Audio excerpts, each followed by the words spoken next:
onon rewindotoɓe bowal ganni rendo pinale neesu en garti hande jokkude golle to baɗe tariki bannoɗe keddiɗe ɗo tawana keddi e simteɗe ɗiɗi lewru satambara ko ñalande e nder tarik fuutatoro sabu ko ñande hen Baydi Kacce pam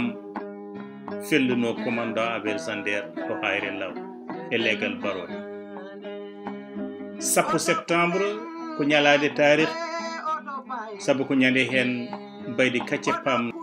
lamtoro SIDIIK Sall e lamtoro Mamadou Yero Sall mbara e nder dingiral poɗo ko gonga ni en mbaɗino hen bindande kono kadi fedde wiitede yuɓɓu dartol fulɓe neldi en windande wotere ruttinantode wargo Abel Jandet taw nden windande ina gasa taw wonko hesɗi ko jiidani e ko kalnoɗen ko windande nde ɓe neldi en nde ummi koye docteur Mouhamadou Lamine Ba on ko jangguinowo te kadi ko bittowo to université Gaston Berger mo Saint-Louis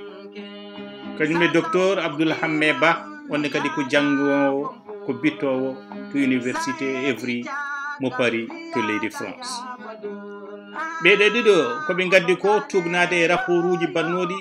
tugnade bindande nde ɓe ƴetti archive national e ko hunduko e nofuru woppiri en ɗo woodi ko hesɗi hen duttano ɗen no ɓe lelniri ni haala ka e ballal yuɓɓo dartol ful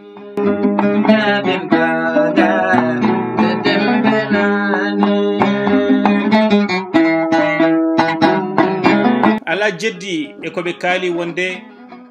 commandant Abel Jandet wara ko ñande ɗiɗi lewru septembre 1890 to hayre law warimbo ko Baydi Kacce pam ɗon jeddi ngala ɗon Baydi Kacce pam jeeya ko giya yaranno e on saaha ko duuɓi 26 ngal ɗo baɗal rutti heddade e tarih holno ɓe mbi ɓuri tengtude e ngoral dane maayo Sénégal ɓuri tengtude e tooro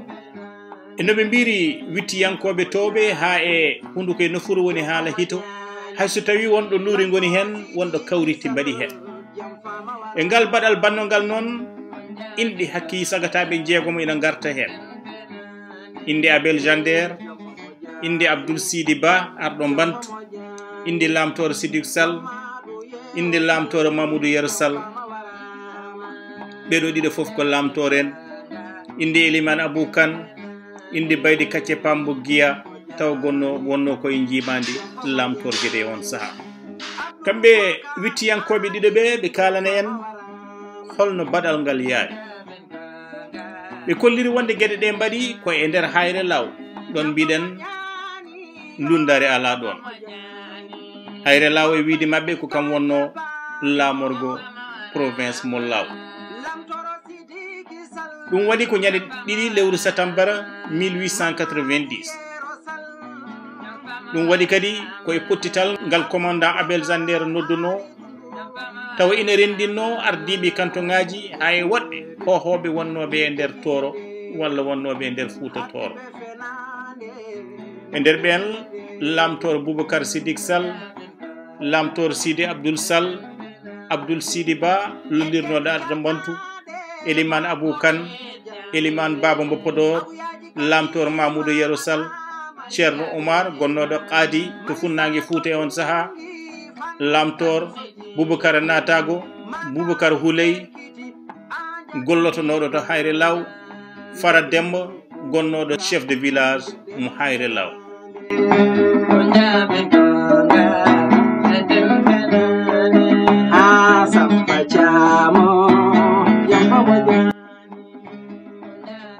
sababu nduɗo noddandu wonno e wiide kamɓe wittiyankoɓe ɓe ko hollude kuule kese gaddade ngam ustude sembe lamtoro e nder fuutotoro ko ɗum wonno ginol golle mabɓe e nder ɗum feeñi e wiide mabɓe e cimtol ngol obri le compte waɗi taw ina arti e wargo ngo holno yaari ngol cimtol obri le compte wi ko ñande 2 lewru septembre waktuji 9 subaka ina joni toɓo hewngo ina toɓo ko ɗum saabi hewɓe yimɓeɓe keddino ko e nder tibaju men walla e nder cuuɗi men kanko administrateur colonial gardinode on ɗon saaha o lelino ko e dindere e woturu e cuuɗi qaadimo hayre law wiyama wonde ombo aflino wolis makko kono e on saaha wonno koye jawinde koye on saaha naati e nder suudu ndu Baydi Kacce pam tawa addi ɗum Eliman Abou Kane bandum lamtoro Abdoul ɓoyɗo jofadi Baydi Kacce e tumdi ɗum e yoge gueɗe kewɗe badɗe kono kadi wiide wonde Baydi Kacce koko salani jagodin lamtoro gonnoɗo ɗon ɗo gueɗe e wiide mabɓe kadi ɓe tuumi Baydi Kacce pam koko sali qirlanade e jabande administration colonial Jandet e wiide rapport o huccite Baydi Kacce wi ɗum a salimo jebbillanade on mo gonɗa ende jimade mum hono lamtoro ko ɗum waɗi mboɗo limma gay 2 ɗi poɗɗa yobde te kadi tawde aɗa holliri jamiragal a tottitat kam fetel mo joguiɗa o te kadi lappol ngol jaaten ngol faade boose ko an rondoto bagasaji ɗi foof caggal hojomaji 2 wiyama caggal kan ɗon haala ko commandant Abel Jandet haali nanama fiyande felli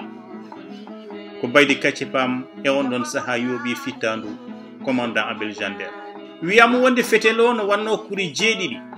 kanji foof ɗi natiri Abel Jandet commandant Abel Jandet ko banggue nano ɗi jaltiri banggue ñaamu ko ɗon o maayi caggal ɗum kanko Baydi Kacce pam o dogi Eliman Abou gaddunoɗo mbo wawana jaggudemo wona tan wawa jaggudemo kono ko enquête karunga mo ganduɗa o ko agent police gonnoɗe on saaha wadde losko ngo waɗi ko wino ko holliri wonde Eliman Abou jaggine e jungo makko gam haddemo ɗum enquête o holliri wonde nde ɗum waɗi nde Abdoul Sidi arɗo Bantu e Eliman Abou Kane mbaɗɗimo pucci gam abbademo kanko Baydi Kacce pam caggal mum ɓe gartidi pucci mabɓe Baydi Kacce pam yeehi fayi hedde gollere wuro ina wiye Daka ko janggoye mum o nangoya to wiyete Daka e sar gollere taw nangimo ko Abdoul Sidi gonnoɗo arɗo Bantu e on ɗon saaha ko on artirimo Podor fannu no on nangrimo e no on artirimo ina haala e nder ngoɗo losko ngo jimɗen taw ko ɗiɗo professeur uji bindi ɗum wiyama wonde ina andano ko arɗo Abdoul Sidi ba kañum tan wawno nangude Baydi Kacce saabu cuusal ngal o jogui kono kadi saabu sembe makko e on saaha kadi omo yaranno tan hedde duuɓi 50 omo yaranno e cagatagal makko te kadi andamo hakke duuɓi 15 jambaragal ngal o jogui wondemo harbi yanki kono kadi wondemo poolowo e kala golwole bannoɗe ciftinen noon nde Baydi Kacce pam waɗi baɗal ngal dogi yeehi tubakoɓe kuninomo wonde so tawi o artirako e saaha dabɓo koko duppata dendagal guri toro te kadi koko leftata dendagal hilifaɓe e hohoɓe wonnoɓe ɗo hewɓe mbi ɗum ina jeeya e sababuji ko addani arɗo Abdoul Sidi addoyde Baydi Kacce pam saabu ni wiyama wonde hay nde o yeehi toon ko dalloniri ko wiide Baydi Kacce pam an goto mbaɗa baɗal doga toro foof ina duppore ɗum aɗa foti ɗum salade ko laamu maɓɓe ngo ko laamu ngol ko ardetake e saw caggal nde wargo ngo waɗi woni gadunol e nder Fouta officier mo leydi France wara e on ɗon saaha ko fati e losko ngo ummona télégramme uji kañum e dépêche uji ina ummoro bang yo bang ummorade ɓe ganduɗa ɓe ko joguinoɓe jimade leydi France hakke bawɗe mabɓe ɓe mbaɗi ɗum gam wadde feere haɓe joftigo musgu ngal ɗo baɗal ngal wawano jaɓede famede ko ɗum saabi ñawore nde ko ñawore wargo ñaawa e dow man ñaawa e Baydi Kacce pam kono kadi ñaawa e Mamadou Yero Sall ñaawa e Lamtoro Sidiki Sall wiyeede ɗumen wonde ko kañum men tigi jamiri Baydi Kacce yo wat ngal ɗo baɗa ko hesɗi ko tigi rigi koko hollira ko wonde Baydi Kacce pam wona tan kañum e cukagu mum e cuusal mum mbaɗi ɗum kono noon ina wondi e yamirore Baydi Kacce pam holliramo wonde ko kañum woni jungo ñaamo wonnoɓe laamtoo kono noon ngal ɗo baɗal ngal o waɗi ko duñaɗe wadde warde mbo Abel Jandet kanko Baydi Kacce pam obri le compte ko hono ni haalde ɗum o wi ko Baydi Kacce pam jarannoɗo e duuɓi 24 sagata timmuɗo kellinɗo kono kadi bawɗo dogde to gueɗe to honno to omo ownuno hakkillaji hewɓe ko obri le compte haalata ko fate Baydi Kacce wiyama wonde ni e ko obri le compte haali wonde kanko Baydi Kacce pam o meeɗi warde mbarodi taw mbarodi ndi yinno ko yande makko ko ɗum waɗi ni ɗon ɗo giya ɗo jeyno won nanguirnoɓe omo wonde hakkille o heewani ɗum kadi wannomo wonde mbarodi guri ɗen ɗon wiyama wonde e on saaha ala ko hulno e kala saaha kadi so laamtoro jagginomo ina pinannomo kono ala fof ɗum wattinte ko ɗum saabi ni o jagga o woni e jiimadi galle laamtoro o hoɗi e on saaha gueɗe hayso tawi o jibina ko giya ba makko gonnoɗo joom wuuro giya hawrino e ladial hay jinnaɗo makko debbo kadi ko taw hawri ladial e ɓuri le compte wi Baydi Kacce pam ina jogui pellital e cuusal te ala ko huuli yandi e yamirore ɓen ɗon ɓe wonno e jimade men caggal nde wari Abel Jandet o dogi wittungo ina ruttina en hayre law ɗon hawritno ko ardiɓe kantoŋaji kañum e hohoɓe Fuuta ngam haalde ko fate constitution keso ngam ƴewde kadi holno jaam e deƴere artirte e on ɗon nokku gonnoɗo e jimade leydi France beele tubakoɓe ne dañɗon jaam e nder ɗum Baydi Kacce pam kañum wonno ko jaadiɗo laamtore SIDIIK woɗɓe ni mbi ko kanko joguino kisal e nden ko mum woni garde corps no pamirto ɓen ɗon mbi ko yamirore laamtore SIDIIK sal Baydi Kacce pam suusi warde commandant Abel Jandet saabu laamtore SIDIIK sal ko commandant Abel Jandet ittimbo e jappere e hitande 1987 ko ɗum saabi kanko laamtore SIDIIK sal e Mahmoudou Yero Sall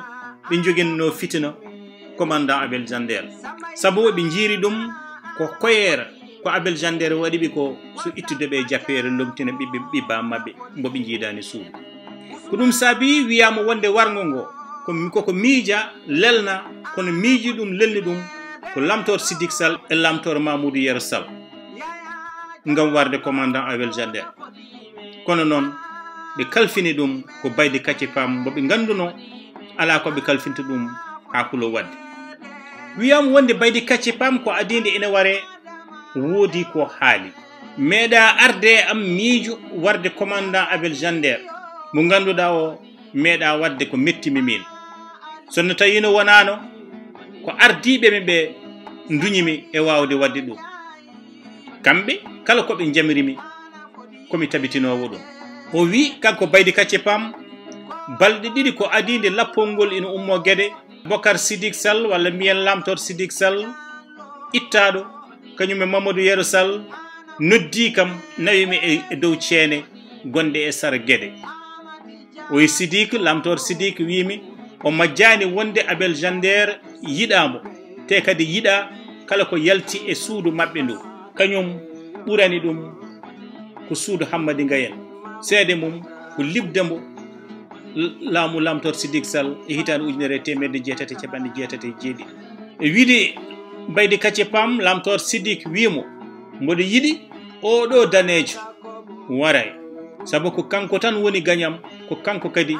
haɗimi wonde laamtore so tawi a warimo a dogat natoya Bosawe e on saaha so tawi mi jottima e jappere laamtoro mami waɗani ndimagu dadew mi waɗanma ɗum jeenari Mamadou Yero kañum ne ɓeydi hen minne Abel Jandet yiɗa kam ɓuranimo ko ɓi babam laamtoro Boubacara natago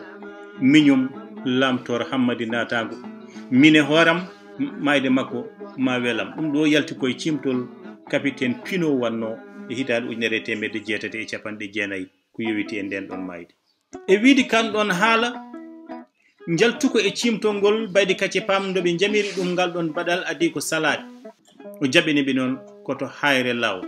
kono kadi ɗo jaɓiniɓe ɗo hayre law ɗo kadi ina fawi e baɗi cofɗe ɗe Abel Jandet wanno ɗon. Abel Jandet ko kañum hoyni junniti lamtor SIDIIK Sall itti ɗum e wonde lamtor liɓi ɗum kono kadi caggal mum watti ɗum tan koninki ɓoloɓol collo ko jiiɗani ɗum tan kadi o ƴetti puccu ndimagu o rokki ɗum lamtore kese mbo ɓe joƴƴini o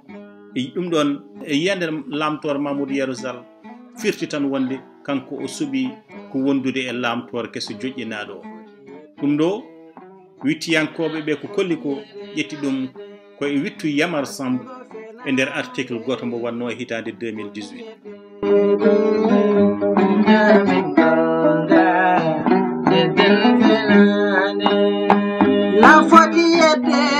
caggal ndo felliti jabbilanade ɓe kanko Baydi Kacce Pam o jaɓiniɓe ɗum e saaha nde Eliman Abou kadi jaggatambo ina nawmo e yeeso Abel Jandet taw ɗum ɗon ko hollirde wonde kanko ko caliɗo ɗoftade te kadi omo ummina yimɓe wonnoɓe on saaha e jimani kadi yo mbaɗa haɓɓere calo dennangal tesuji jaltuɗi ɗiɗo yantude e cimti jaltuɗi ɗi taw ko tubakoɓe kañumen e koyemen mbaɗi ɗum kolliri wonde ko ina waɗi malde waɗande taw nden malde waɗi ɗum ko lamtor SIDIIK Sall waddi ɗum e Baydi Kacce Pam yamiri ɗum beele ina wara commandant Abel Jandet